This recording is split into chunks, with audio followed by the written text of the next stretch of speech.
ആയുർവേദമയിലേക്ക് എല്ലാവർക്കും സ്വാഗതം. ഇന്ന് നമ്മൾ ആയുർവേദത്തിലെ ബ്യൂട്ടി സീക്രട്സ് അൺലോക്ക് ചെയ്യാനായിട്ട് പോവാട്ടോ. അപ്പോൾ ഓരോന്നായിട്ട് നമുക്ക് പരിശോധിച്ച് വരാം. ആദ്യം തന്നെ സ്കിൻ ടൈപ്പ് നോക്കാട്ടോ. ആയുർവേദം എന്ന് പറയുന്ന ശാസ്ത്രം ഏകദേശം 5000 വർഷം പഴക്കമുള്ള ഒരു ശാസ്ത്രമാണ്. ആയുർവേദ ക്ലാസിക് ടെക്സ്റ്റ് ബുക്കുകളിൽ ഉടനീളം നമ്മൾ വായിക്കുമ്പോൾ പലയിടങ്ങളിലായിട്ട് പല ബ്യൂട്ടി ഫോർമുലേഷൻസും നമുക്ക് കാണാനായിട്ട് സാധിക്കും. പുരാതനമായിട്ടുള്ള പല സൗന്ദര്യ കൂട്ടുകളും ഇതിൽ ഒളിഞ്ഞിരിപ്പുണ്ട്. ഇതിൽ ഓരോരോ പുരാതന ഫോർമുലേഷൻസും അത് ആർക്കൊക്കെ സ്യൂട്ട് ആകും എന്ന കാര്യവും നമുക്ക് വരുന്ന വീഡിയോയിലൂടെ പരിശോധിക്കാം കേട്ടോ. ഇന്നെന്താണെങ്കിലും സ്കിൻ ടൈപ്പിനെ കുറിച്ചാണ് പറയുന്നത്.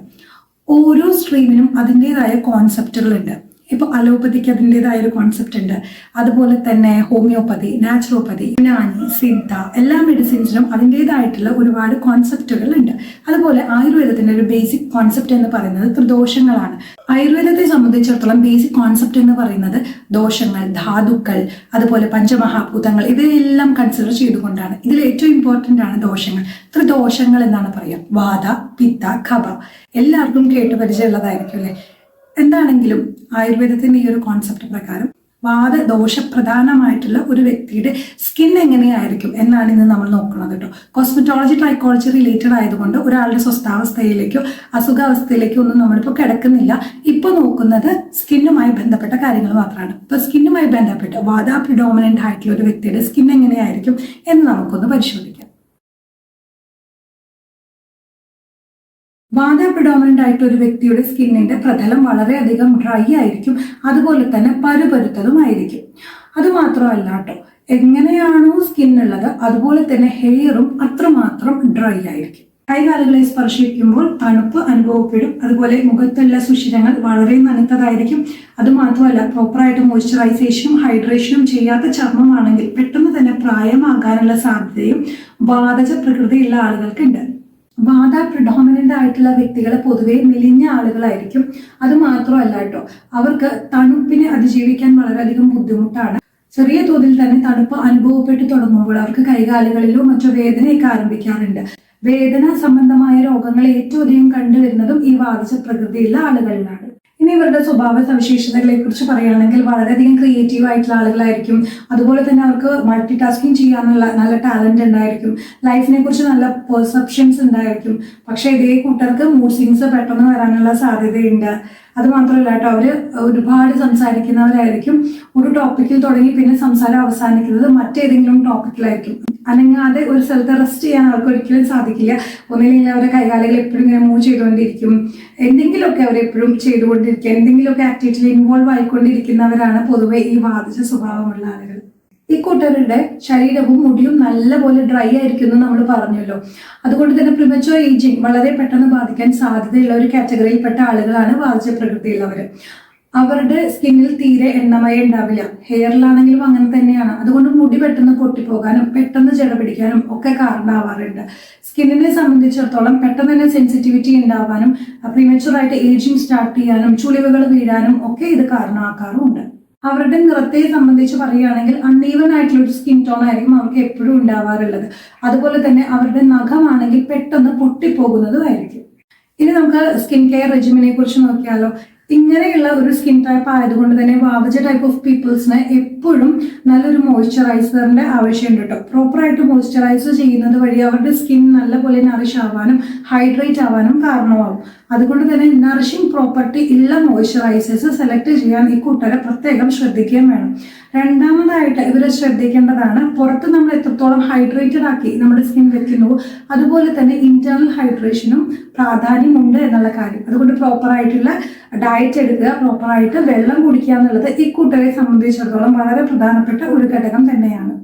ഇങ്ങനെയുള്ള ഒരു പ്രകൃതിയാണ് നിങ്ങൾക്കുള്ളതെങ്കിൽ എങ്ങനെയാണ് അതിനെ പരിപാലിക്കുക എന്ന് അറിയണ്ടേ. അപ്പോൾ ആദ്യം തന്നെ നമുക്ക് ഇന്റേണൽ കെയറിൽ നിന്ന് തന്നെ തുടങ്ങാം. ആഹാരത്തെ സംബന്ധിച്ചിടത്തോളം എപ്പോഴും പാകം ചെയ്ത ആഹാരങ്ങൾ ചെറു ചൂടോടെ കഴിക്കാനായിട്ട് പ്രത്യേകം ശ്രദ്ധിക്കുക. അതിപ്പോൾ പഴങ്ങളാണെങ്കിലും പച്ചക്കറി ആണെങ്കിലും പച്ചയ്ക്ക് കഴിക്കാതെ എപ്പോഴും വേവിച്ച് കഴിക്കുന്നതാണ് ഈ കൂട്ടർക്ക് നല്ലത്. അതുപോലെ തന്നെ ഹെൽത്തി ആയിട്ടുള്ള ഫാറ്റ് തീർച്ചയായിട്ടും ഡയറ്റിൽ ഉൾപ്പെടുത്തുന്നത് വളരെയധികം നന്നായിരിക്കും. നല്ല ഓർഗാനിക് ആയിട്ടുള്ള നെയ്യ്, വെണ്ണ, നാളികേരപ്പാല്, ഒലീവ് ഓയിൽ ഇതൊക്കെ നല്ല ഹെൽത്തി ഫാറ്റ് പ്രൊവൈഡ് ചെയ്യുന്ന ഭക്ഷണ പദാർത്ഥങ്ങളാണ്. പൊതുവെ വാതജ പ്രകൃതി ഉള്ളവർക്ക് കുറച്ച് വേഗത കൂടുതലായിരിക്കും കേട്ടോ. ഏതൊരു കാര്യം ചെയ്യുമ്പോഴും സ്പീഡ് കുറച്ച് കൂടുതലായിരിക്കും.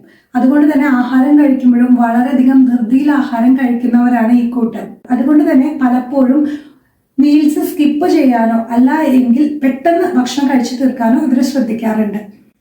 അങ്ങനെയുള്ള ഒരു സ്വഭാവമായതുകൊണ്ട് വളരെയധികം ശ്രദ്ധിക്കേണ്ട ഒരു കാര്യമാണ് 3 നേരം ആഹാരം കൃത്യമായി കഴിക്കണമെന്നതും അതിൽ നിന്നും ഒരു മീല് പോലും സ്കിപ്പ് ചെയ്യാൻ പാടില്ല എന്നുള്ളതും. 3 നേരത്തെ ആഹാരം ഉറപ്പുവരുത്തുന്നത് പോലെ തന്നെ പതുക്കെ കഴിക്കുന്ന കാര്യത്തിലും വളരെയധികം ശ്രദ്ധ പുലർത്തേണ്ടതാണ്. ആസ്വദിച്ച് ആഹാരം കഴിക്കുക എന്നൊരു കാര്യം കൂടി പരിശീലിക്കുന്നത് ഈ കൂട്ടരെ സംബന്ധിച്ചിടത്തോളം വളരെ പ്രധാനപ്പെട്ട ഒന്ന് തന്നെയാണ്. ഈ കൂട്ടരാണെങ്കിൽ പൊതുവെ തണുപ്പിനെ ഒട്ടും സഹിക്കാൻ പറ്റാത്ത ഒരു രീതിയുള്ളവരാണ്. അപ്പൊ അതുകൊണ്ട് തന്നെ ചെറു ചൂടോടെ ഭക്ഷണം കഴിക്കാൻ പ്രത്യേകം ശ്രദ്ധിക്കുക. രാവിലെ എഴുന്നേറ്റ ഉടനെ തന്നെ ചെറു ചൂടുവെള്ളം കുടിക്കുന്നതും ഈ കൂട്ടരുടെ ശരീരപ്രകൃതി അനുസരിച്ച് വളരെയധികം നന്നായിരിക്കും. നാരങ്ങ വെള്ളം പകൽ സമയങ്ങളിൽ കുടിക്കുന്നതും ഉത്തമമാണ് കേട്ടോ. ഇനി രാത്രിയിൽ ഉറങ്ങാൻ പോകുന്നതിന് മുൻപായിട്ട് ഗോൾഡൻ മിൽക്ക് കുടിച്ച് ശീലമാക്കുന്നതും ഉത്തമം തന്നെയാണ്. ഗോൾഡൻ മിൽക്ക് എന്ന് പറയുമ്പോൾ നമ്മൾ സാധാരണ പശുവിൻ പാലില് മഞ്ഞൾപ്പൊടി ചേർത്ത് കുടിക്കുന്നതിനെയാണ് ഗോൾഡൻ മിൽക്ക് എന്ന് പറയുന്നത്. ഇനി ഈ കൂട്ടരുടെ ലൈഫ് സ്റ്റൈലിനെ കുറിച്ച് പറയുകയാണെങ്കിൽ ഉണ്ടല്ലോ, ഈ കൂട്ടർക്ക് കുറച്ച് വേഗത കൂടുതലാണെന്ന് പറഞ്ഞല്ലോ. അതുകൊണ്ട് എക്സർസൈസിന്റെ കാര്യത്തിലേക്ക് വരികയാണെന്നുണ്ടെങ്കിൽ വളരെ ലഘുവായിട്ടുള്ള എക്സർസൈസസ് ആണ് ഈ കൂട്ടർ ചെയ്യേണ്ടത്. പ്രത്യേകിച്ചും യോഗ, അതല്ലെങ്കിൽ പതിയെയുള്ള നടത്തം, ഇതെല്ലാം ഈ കൂട്ടരെ സംബന്ധിച്ചിടത്തോളം നല്ല വ്യായാമങ്ങളാണ്. ഉറക്കത്തിന്റെ കാര്യത്തിലേക്ക് വരികയാണെങ്കിൽ 6 മണിക്കൂർ ഉറങ്ങുന്നു എന്ന കാര്യം ഉറപ്പുവരുത്തണം കേട്ടോ. നേരത്തെ ഉറങ്ങി അതിരാവിലെ എഴുന്നേൽക്കുന്ന ശീലമാണ് വാതജ പ്രകൃതിയുള്ള ആളുകൾക്ക് ഏറ്റവും ഉത്തമമായിട്ട് വരുന്നത്. ഡെയിലി റൂട്ടീൻ സെലക്ട് ചെയ്യുന്ന സമയത്തും വാതജ പ്രകൃതി ഉള്ളവര് വാദത്തെ കുറയ്ക്കുന്ന രീതിയിലുള്ള ഡെയിലി റൂട്ടീൻ സെലക്ട് ചെയ്യാനായിട്ടും ശ്രദ്ധിക്കണം. ഇനി വാതജ പ്രകൃതി ഉള്ളവരുടെ ബാഹ്യ സൗന്ദര്യ സംരക്ഷണത്തെ കുറിച്ചാണ് നമ്മൾ നോക്കാൻ പോകുന്നത് കേട്ടോ. അപ്പൊ ഈ കൂട്ടർക്ക് ഏറ്റവും നല്ലത് എല്ലാ ദിവസവും എണ്ണ തേച്ച് കുളിക്കുന്ന സ്വഭാവം ശീലമാക്കുന്നതാണ്. അതുപോലെ തന്നെ ആഴ്ചയിൽ 2 തവണയെങ്കിലും ഹോട്ട് ഓയിൽ മസാജ് ചെയ്യുന്നത് നല്ലതാണ്. അത് സ്കിന്നിനെ നല്ലപോലെ മോയ്സ്ചറൈസ് ചെയ്ത് വെക്കാനും ഹൈഡ്രേറ്റ് ചെയ്യാനും നിങ്ങളെ സഹായിക്കും. ഇനി പ്രധാനപ്പെട്ട ഒന്നാണ് ക്ലെൻസർ. മൈൽഡ് ആയിട്ടുള്ള ക്ലെൻസേഴ്സ് നിങ്ങൾക്ക് റൂട്ടീന്റെ ഭാഗമാക്കാവുന്നതാണ്. അതുപോലെ തന്നെ നല്ല നറിഷിംഗ് ആയിട്ടുള്ള ഹൈഡ്രേഷൻ തരുന്ന രീതിയിലുള്ള മോയ്സ്ചറൈസേഴ്സ് സെലക്ട് ചെയ്യാനും മറക്കരുത്. ഈ വാതജ പ്രകൃതിയിലുള്ള ആളുകൾക്ക് ഏറ്റവും അധികം സ്യൂട്ട് ആവുന്ന കുറച്ച് ഹെർബൽ ഫോർമുലേഷൻസ് ആണ് കേട്ടോ. മോയ്സ്ചറൈസിംഗ് പ്രോപ്പർട്ടി ധാരാളമുള്ള എള്ളെണ്ണ, ആൽമണ്ട് ഓയില്, അവക്കാഡോ ഓയില്, ഇതെല്ലാം നല്ല ഒരു ഓപ്ഷൻസ് ആണ്. ഇനിയിപ്പോ നിങ്ങൾ ഫേസ് പാക്ക് ഒക്കെ യൂസ് ചെയ്യുമ്പോൾ ഏതൊക്കെ തരത്തിലുള്ള ഇൻഗ്രീഡിയൻസ് അതിൽ ചേർക്കണം എന്നും കൂടി നോക്കാട്ടോ. ശതാവരി, അശ്വഗന്ധ, മഞ്ഞൾ, ഏലാധികണം, ഇരട്ടി മധുരം എല്ലാം നല്ല ഓപ്ഷൻസ് തന്നെയാണ്. ത്രിഫല, ആര്യവേപ്പിന്റെ ഇല പൊടിച്ചെടുത്ത ചൂർണം, റോസ് വാട്ടർ, മിൽക്ക്, ഇതെല്ലാം നല്ല ഓപ്ഷൻസ് ആണ്. ഏതൊരു ഫേസ് മാസ്ക് യൂസ് ചെയ്യുമ്പോഴും അത് സ്കിന്നിനെ ഹൈഡ്രേറ്റ് ചെയ്യുന്നു എന്ന കാര്യം ഉറപ്പുവരുത്താം. അതുകൊണ്ട് തന്നെ ഫേസ് മാസ്ക് മിക്സ് ചെയ്യുന്ന മീഡിയം എപ്പോഴും നറിഷിംഗ് പ്രോപ്പർട്ടി ഉള്ളതാക്കാൻ പ്രത്യേകം ശ്രദ്ധിക്കുക. അതുകൊണ്ട് മിൽക്ക് ഒരു നല്ല ഓപ്ഷൻ ആണ്.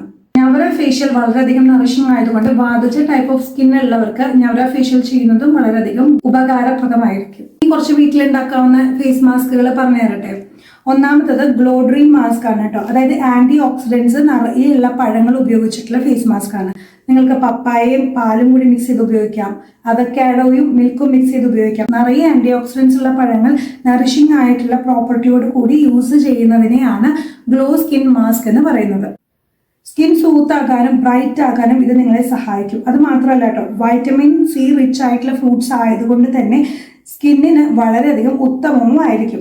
ഗ്ലിസറിനും റോസ് വാട്ടറും മിക്സ് ചെയ്ത് മോയ്സ്ചറൈസർ ആയിട്ട് യൂസ് ചെയ്യുന്നതും വാതജ ടൈപ്പ് ഓഫ് സ്കിൻ ഉള്ളവർക്ക് ഉത്തമമായിട്ടുള്ള ഒരു റെമഡി തന്നെയാണ്. ഈവനിങ് ടൈമിൽ പാക്ക് ഉപയോഗിക്കുന്നവരാണെങ്കിൽ നല്ല ഹൈഡ്രേറ്റിംഗ് ആയിട്ടുള്ള ഫേസ് മാസ്ക് തന്നെ ഉപയോഗിക്കാനായിട്ട് ശ്രദ്ധിക്കുക. പ്രത്യേകിച്ച് ആ ഫേസ് മാസ്കിൽ റൈസ് വാട്ടർ, അലോവേര, മിൽക്ക് തുടങ്ങിയിട്ടുള്ള ഇൻഗ്രീഡിയൻസ് ഉൾപ്പെടുത്താനായിട്ട് പ്രത്യേകം ശ്രദ്ധിക്കേണ്ടതുമാണ്. ഇനി നേരത്തെ പറഞ്ഞതുപോലെ ഈ ഒരു സ്കിൻ ടൈപ്പ് ഉള്ളവരുടെ പ്രത്യേകതയാണ് അവർക്ക് പെട്ടെന്ന് തന്നെ പ്രായമാകും, അല്ലെങ്കിൽ സ്കിന്നിൽ ഫൈൻ ലൈൻസും പ്രിങ്കിൾസും വരും എന്നത്. അപ്പോൾ ആ ഒരു സ്കിൻ ടൈപ്പുള്ള ആളുകൾ പ്രത്യേകം ശ്രദ്ധിക്കേണ്ട ഒരു കാര്യമാണ്. അവർക്ക് ഉപയോഗിക്കാവുന്ന ഒരു നല്ല ഫേസ് മാസ്ക് ആണ് ഓട്ട് മിൽക്ക് ഫേസ് മാസ്ക്. അതായത് ഓട്സും പാലും കൂടി ചേർത്ത് അരച്ചെടുക്കുന്ന ഫേസ് മാസ്ക് ആണ് കേട്ടോ. ചെറിയൊരു സ്ക്രബിംഗ് പ്രോപ്പർട്ടി കൂടി ഉണ്ടാവും, പക്ഷെ അത് നല്ല നറിഷിങ്ങും റിപ്പയറിങ്ങുമാണ്. റെഡ്നെസ് മാറാനും ഡ്രൈനെസ് അകലാനും ഒക്കെ ഈ ഓട്സ് നല്ലൊരു ഓപ്ഷനാണ്. അതുമാത്രമല്ല നല്ല സൂത്തിങ് ഇഫക്റ്റും കൂടെ ഈ ഒരു ഓട്സിൽ നിന്ന് നമുക്ക് ലഭിക്കും. ഇത് നമ്മൾ വാതജ ടൈപ്പ് ഓഫ് സ്കിൻ ഉള്ളവരുടെ കാര്യമാണ് പറഞ്ഞത്. നാളെ നമുക്ക് പിത്തജ ടൈപ്പ് ഓഫ് സ്കിൻ ഉള്ളവർക്ക് എന്തൊക്കെയായിരിക്കും പ്രശ്നങ്ങൾ, അതിനൊക്കെ എങ്ങനെയാണ് നേരിടേണ്ടതെന്ന് കാണാം കേട്ടോ. ഇതെല്ലാവർക്കും ഉപകാരപ്രദമായെന്ന് വിശ്വസിക്കുന്നു. വാത ടൈപ്പ് ഓഫ് സ്കിൻ ഉള്ളവർക്ക് ഈ ഒരു റെമഡീസ് ഒക്കെ ഫോളോ ചെയ്യാവുന്നതാണ് കേട്ടോ. മറ്റൊരു വീഡിയോ ആയിട്ട് അടുത്ത ദിവസം വീണ്ടും കാണാം. എല്ലാവർക്കും ശുഭദിനം വേണം.